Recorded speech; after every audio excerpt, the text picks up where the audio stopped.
It's the man YSN, and you're listening to YSN Radio. Yes, sir, yes, sir, yes, sir. I know what time it is, man. You're rocking with the man YSN, and you're tuning into the episode of YSN Radio, the coolest podcast in the South, man. We are back for another episode, rocking it solo one time, man. Shout out to the team, but I've been super busy this week and last week as well, especially after the King E interview. Had to let that one breathe, man. It's been such a crazy week, but I had to get something out there, man. So back in the home studio for today, doing the Bill Burr approach, man. Before we get into the meat and potatoes, of course, gotta do some shameless plugs, man. This weekend, Orange and White Weekend is finally here. Saturday, April 12th, this Saturday, man, we got the Y2K Orange and White Picnic, Alcoa Way Optimus Park, Y2K thing. It's going down. You don't want to miss it. And Saturday night in Knoxville Sports Bar and Lounge, we got K Carbon performing live, and it's hosted by White Chocolate, as seen on Drewski's Coulda Been Love.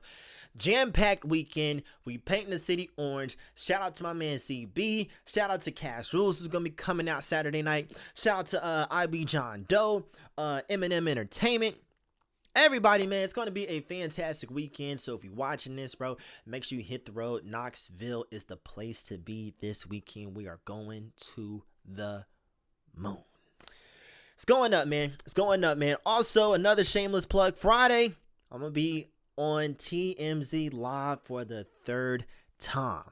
That's right. YSN hitting the TV once again. Times 3. TMZ times 3. So yeah, I don't know what I'm going to be talking about or at all, but they reached out to me, gave me some dates this week, asked if I'd come back on the show. Said, boom, let's make it happen on Friday. So yeah, Friday, catch me on TMZ Live. I think it'll be up on the website next Monday. Of course, you know, tapping with me on Instagram to see how it went. If you aren't able to catch it live on Friday, whenever time it comes on in your city. But I guess the light died. But nah, yeah, man. Other than that, it has been a very crazy week. Let me turn this off real quick, man. I'll fuck around and have a epileptic seizure. But it's been a very crazy week this week, bro. Very crazy week this week, man. Jumping straight into the news, bro. First and foremost, Tay-K. I don't know if you've been paying attention to his trial. I sure have. Tay-K is absolutely cooked.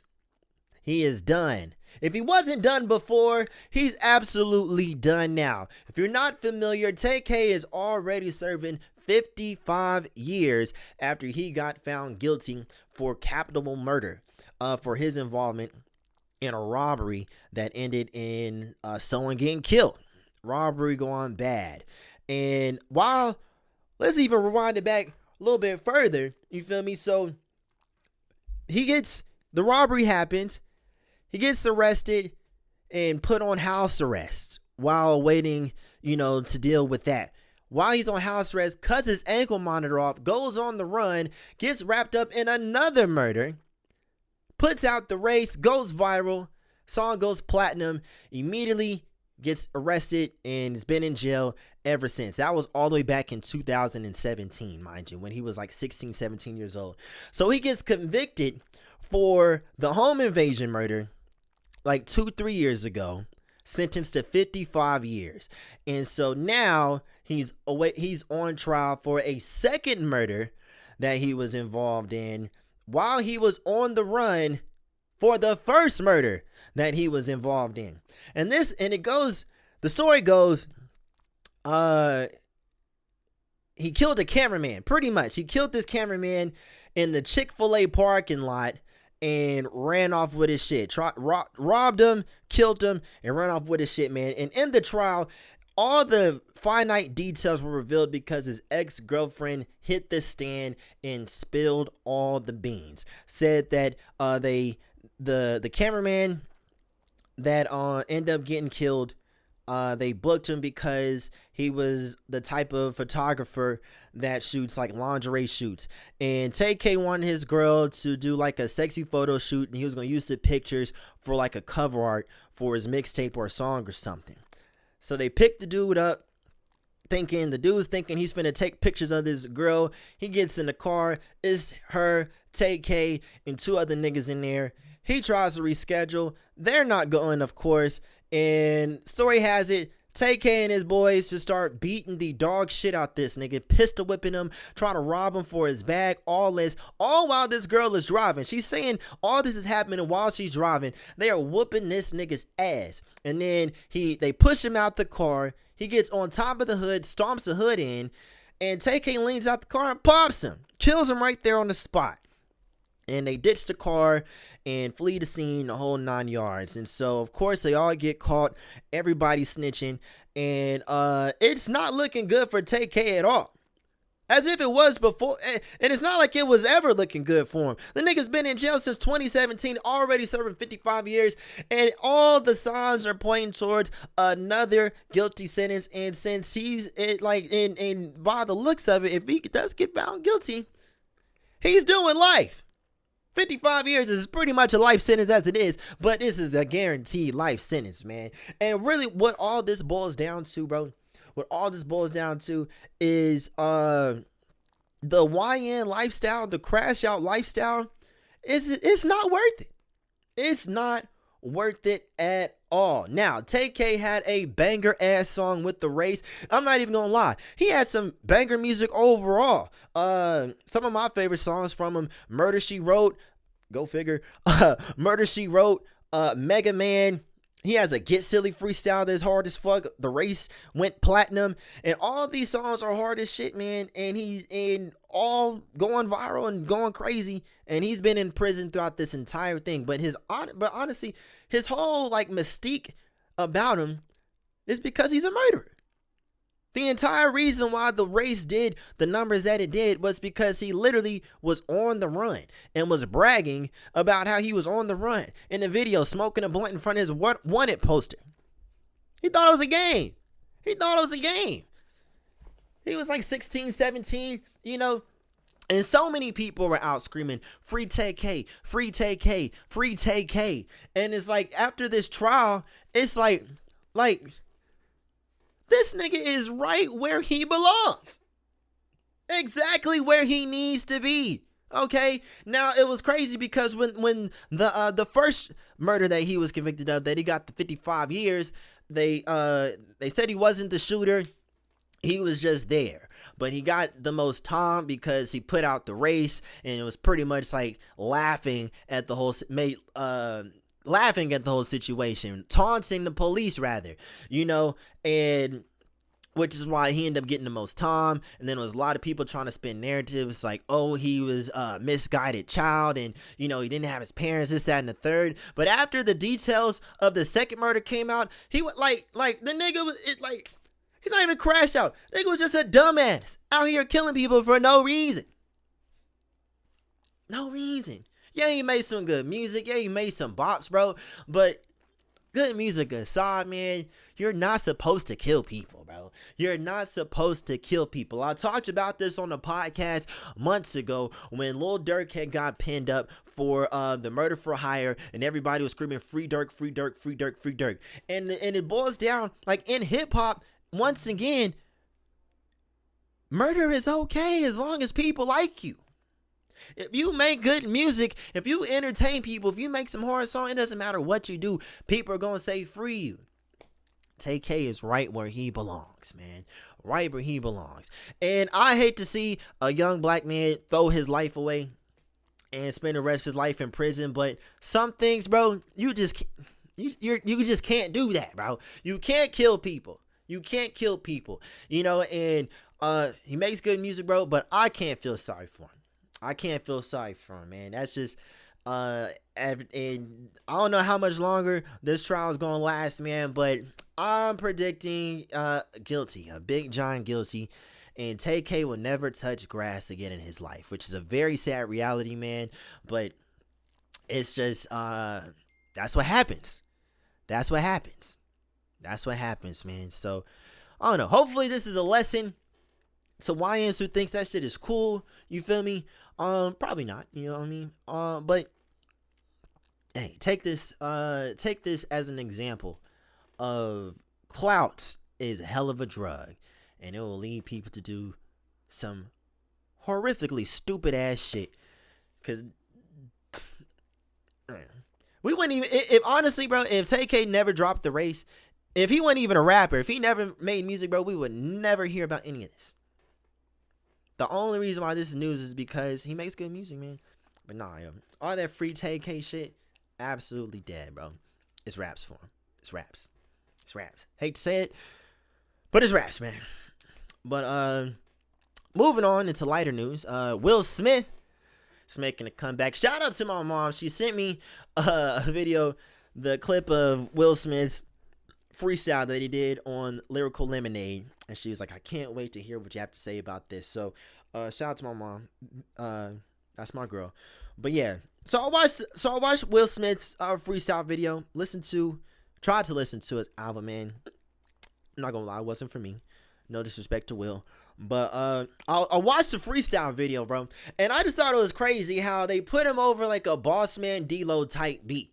Like, that was like the biggest thing that stuck out to me, man. And it wasn't necessarily bad. Like, it wasn't bad. It was just like, Will Smith, why? You know? This is just a side quest, it feels like. You know what I mean? Like, he's in between movies, and he's like, you know what? Let me get back in the booth. Which is crazy because it's honestly, like, it's a whole generation out here who only knows Will Smith for TV and movies. Fresh Prince, and the movies. And they only think Fresh Prince of Bel-Air was a show. They, like, no, you feel me? So, maybe this is him trying to teach the young ones how he got his start. But listening to him, man, it just sounds like old nigga rap. Plain and simple. Like last year when LL Cool J dropped his album, man, it's just, again, you feel me, just blast from the past, trying to relive the glory days. Wasn't for me. Wasn't for me, man. Shout out to Will Smith, bro. But yeah, you could have kept that, man. You could have kept that. But hey, you feel me? Somebody out there like it. Somebody out there like it, man. But hey, bro, shout out to Will Smith, man. Rapping on Boss Man D-Lo type beats and getting jiggy with it again. Shout out to Will. Shout out to Will. Moving on, I know everyone seen it. Kanye West is going viral yet again for his antics. If you missed it, he was on DJ Akademiks podcast, hour-long interview, in a Ku Klux Klan costume, uniform, whatever, and a Nazi chain, an iced out swastika chain on, and was just really just an hour of him rambling about nothing, absolutely nothing. You feel me? And of course, it goes viral because everyone is, you know, why the fuck is Kanye doing that? And this is just another attention grab, man. But I'm not gonna lie, watch the whole thing. He was talking about a whole lot of not a goddamn thing in that mug. But the one line that did stick out, that he said that made a little bit of sense to me. He did say the reason why that he's making these crazy inflammatory comments, wearing the swastika, the KKK fit and all that, is because the white man profits off black pain every single day. They push trap music, they push degeneracy, drug dealing, robbery, murder, all in the music, and make millions and millions and millions of dollars off black pain and suffering every single day. But when he turns it over and tries to use their pain against them, now it's a problem. Is it flawed? Absolutely. But I understand. I get it. I get where he's coming from on that point in particular. Because we see it time and time again. Shoot, we were just talking about Tay-K. The nigga was literally on the run on a murder charge and killed somebody while he was on the run. Made a song taunting the police for not being able to find him. And blew up overnight while sitting in jail. To the record labels, man, that's a gold mine. We got a young black teenager who's literally in jail for 2 murder cases. 2 murder cases. We're going to push him to the moon. The entire reason Tay-K is even a topic of conversation was because the people who have turned his story and sensationalized it made him this mythical figure in the underground rap community, mainstream overall. When in reality, this is a young black teenager facing 2 murder charges, convicted of one, about to get convicted of a second one. And the labels, the machine has turned it into, made millions of dollars off this kid, man. Millions of dollars off of this kid, bro. And he's not even a kid anymore. He's 24, about to be 25, man. A grown-ass man suffering from decisions that he made as a child when he was 16, 17. Not making any excuses, but we can't ignore the fact that the labels are a big reason why he's getting all this mainstream attention. Black pain, black death, black trauma. So when Kanye makes statements like that, I can understand it. I can understand it because they're throwing it in our faces every single day. It's plain as day. It's plain as day. It's right there in front of us. It's right there in front of us, man. So you can't deny that at all. However, everything else, the KKK suit, wearing the swastika chain, no, I can't get behind that at all. I can't get behind that at all. And I've said it before, and I'll say it again. Every time Kanye West gets out and does these outlandish attention-seeking behavior, publicity stunts, there's a mediocre album right around the corner. It never fails. Ever since 2018, when he started going off the deep end, rocking the MAGA hat and, all that shit, man, talking about him running for president, it never fails. He always puts out a bullshit album after doing these crazy publicity stunts. The Ye album that he dropped in 2018, dog shit. Crucify me. I did not like that.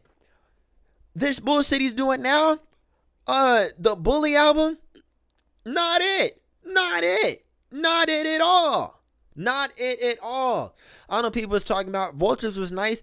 I didn't listen to Vultures, but Donda wasn't it. All the shit that he was doing in the stadiums, man, you feel me? Like, it sounded good in the stadium, but he put the album out as unfinished slop, just mashed together, unmastered tracks. And then Kanye's fans, oh my gosh, some of the biggest meat munchers in hip-hop, I swear to God, is well, he made Graduation. Kanye's a genius. You just don't understand the deeper meaning behind blah, blah, blah, blah.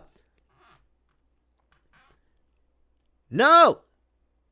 I don't give a fuck if he did make Graduation. Graduation, Late Registration, My Beautiful Dark Twisted Fantasy, all those albums, bro, classics. I'm not taking that away from it all. Kanye West, at one point, was a musical genius. Still is to a certain extent, man. But we cannot ignore the fact that the quality of his work has just nosedived. And now he resorts to these crazy antics in the public to drive up numbers, attention, clicks. And the music is, and if the music was good, maybe people would, I don't know, bro. I don't know, man. But people are like, Kanye is sick. Kanye needs help. He knows exactly what he's doing. But I feel like he's kind of like the homeless man standing on the corner who just yelling out into the void. You just got to walk past him and act like he's not there. Because if you turn around, because if you stand there and try to talk to him, you're not going to gain anything. You're just sitting there talking to, what the fuck? Nah, man. I can't get jiggy with it, bro. I agree with him on that point, but everything else, man, is mad corny to me. Mad corny. The Bully album, dog shit, the whole 9 yards, man. Every time he does this, it's another bullshit album around the corner. And I'm standing on that. Kanye fans can kiss my ass. I don't care. Y'all some dick rod motherfuckers, man. I do not care. Moving on, let's get into some music that I do like. Man. So, I I checked out a lot of good stuff that has dropped, man. Last episode, the episode before last, talked about the Playboy Cardi album. I Am Music is still getting bumped, bro. But shout out to my man Drexler, man, my guy Blue, because he signed an artist that he represents, Babyface E. Dropped his album M Block over the last weekend or two. Crazy work, man. Lovely. My favorite song off that, Tweakers with Mellow Bucks. That song goes crazy in the car. PTP remix with Monaleo. Monaleo is hard. Always kills every beat she's on, man. Those are my two favorite tracks off the album, bro. So shout out to Babyface E. The M Block album is going stupid, man. Make sure you check that out. Who else? I Swear Vezo dropped the Undefeated EP. I love I Swear Vezo, man. Been a big fan of his for a couple years now, bro. Every time he drops a project, man, I always end up downloading a few tracks off of it, bro. Great artist, man. I really fucks with I Swear, bro. But Undefeated EP dropped a couple weeks ago. My favorite song on there was Worth Something, featuring Big Sean and Skilla Baby. Real dope track. He also got a song on there called Dum Dum. That's hard as fuck too. Real good shit to just ride around, motivate you, get some money to, man. Shout out. So, that's the type of shit I can get jiggy with, bro. I love motivating, get money music, bro. So, shout out to I Swear Vezo, man. The Undefeated EP. Stupid. Goes crazy, man. What else? Money Man dropped a project as well called Insomnia. Money Man never fails. One of the most underrated, consistent artists in the game right now. Independent as well. Dropped Insomnia. My favorite song on there was Socials. Real good, happy track, man. So shout out to Money Man. The Insomnia album is going crazy. Rob 49 is going super with the What the Helly song. That's been viral. Boss Man D-Lo, everybody knows I love me some Boss Man D-Lo, man. His new single, Money Talks, goes crazy as well, man. But that's what I've been bumping these last week and a half since the last episode, man. So shout out to those dudes, bro. Make sure y'all go check them out. All good music, man. But that's all I had to talk about today. Real short episode, man. Just wanted to get something out there, man, and keep the momentum going. You feel me? Just keeping the ball rolling, man. So don't forget this weekend, Orange and White weekend, we got K Carbon hitting Knoxville Sports Bar and Lounge Saturday night. It's going to be crazy. Orange and White weekend is going absolutely up. No other direction. Friday, catch me on TMZ Live. But yeah, that's all I had to talk about today. Quick episode in and out. If you made it this far, thanks for listening. If you're watching, thanks for watching. Make sure you check out all the other episodes. The King E interview, the most recent interview I dropped. Absolutely stellar conversation. Shout out to King E for joining the show, man. So make sure you check that out. A lot of really good stuff in that. Make sure you check out all the other episodes as well. Anywhere you get your podcast from, Spotify, Apple Podcasts, Amazon, anywhere you stream your podcast from. If you're watching on YouTube, like, comment, subscribe, all the YouTube jazz. Check out all the other episodes as well. Been doing pretty good numbers on YouTube, better than I had before, man, and the subscribers are going up, man. So appreciate all the love and support on that. Check out the Instagram and TikTok. Follow us on there. YSN Radio 1 on Instagram, YSN Radio on TikTok. Check out the website, ysnradio.com. Until next time, same place. It's the coolest podcast in the South, YSN Radio. Let's go.